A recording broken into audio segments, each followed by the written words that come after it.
I don't know whether or not you can quantify the capability of a car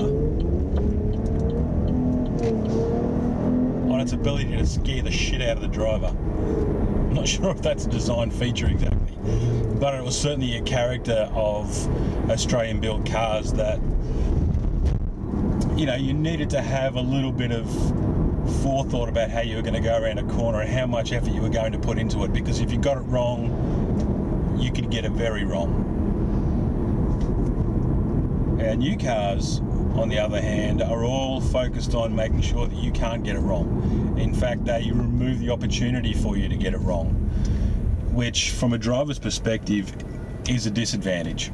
From a regular human's advantage perspective, it's a distinct advantage. It makes the cars more safe. But unfortunately, it also removes a little bit of the character. And the same goes for the fact that the ZB Commodore is also a rebadged Buick Regal. It's also a rebadged, excuse me, Opel Insignia and a rebadged Vauxhall Insignia. So the product that we're getting now is less Australian focused than what the VF Commodore was. And it's now subject to the demands of global markets, not just our own.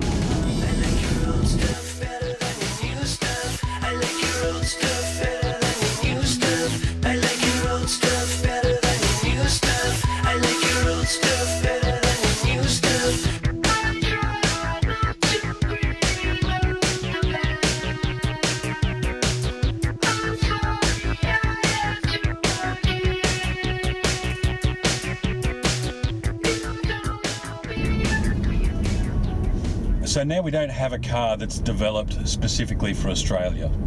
There are a few small things, just feelings and things that don't sit quite right, that show that this is developed for a global market. For example, it's got a space saver spare.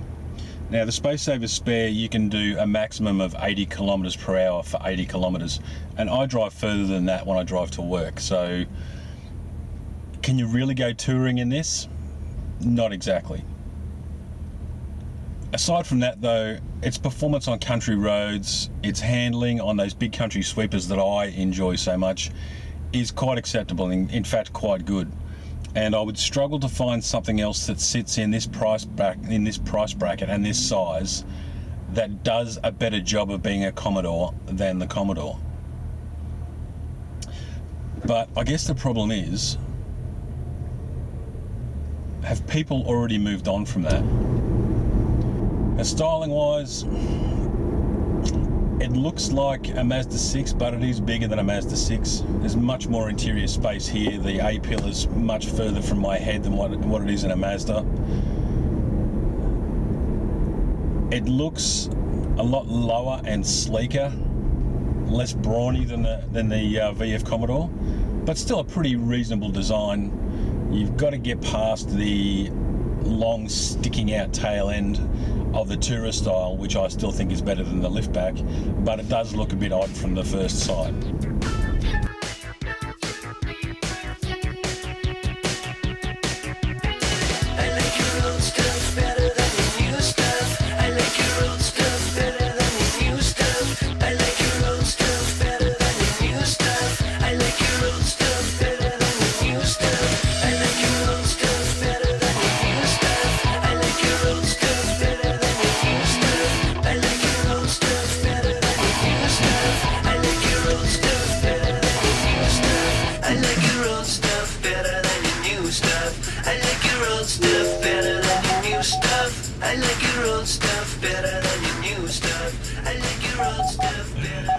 So that's cross traffic alert, and it works.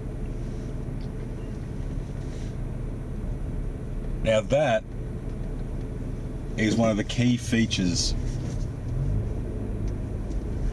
that helps the new Commodore, and my other Commodore also has the same feature, that enables the Commodore to fit its brief, its original brief, not the brief that people have come up with over time by, I don't want to say romanticising, but by recalling their favourite Commodores or their hero Commodores. I mean, you got to think about the fact that Holden has established its reputation in Australia not just on delivering family cars, but delivering and relying on motorsport heroes to build a reputation of exciting cars.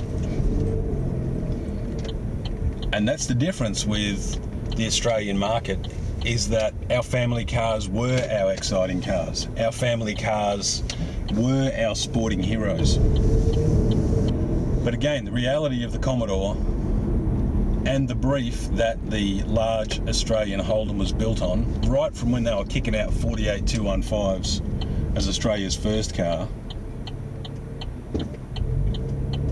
was a family car.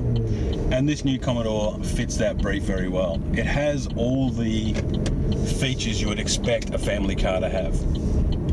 Now, I know a lot of the people that used to buy Commodores are now buying things like SUVs, particularly medium SUVs, which have actually absolutely gone through the roof as far as market share goes.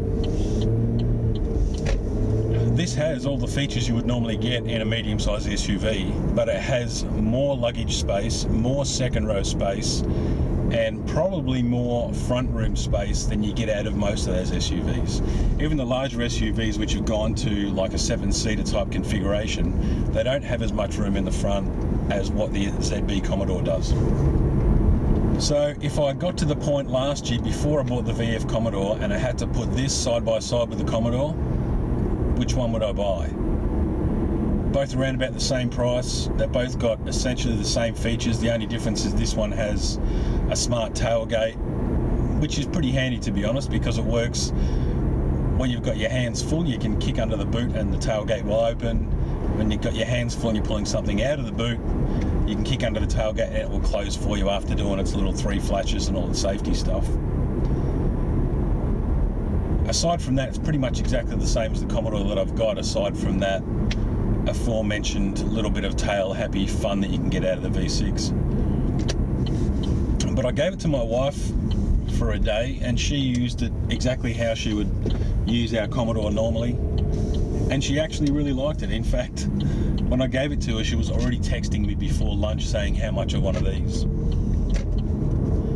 So from a family perspective, it meets all the functions that you need.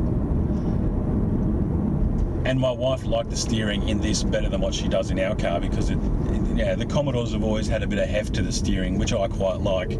But for just driving around day to day and manoeuvrability within the car park, this is actually a little bit better. So the reality would have been that I would have probably been stuck between whether or not I would have bought one of these or the VF.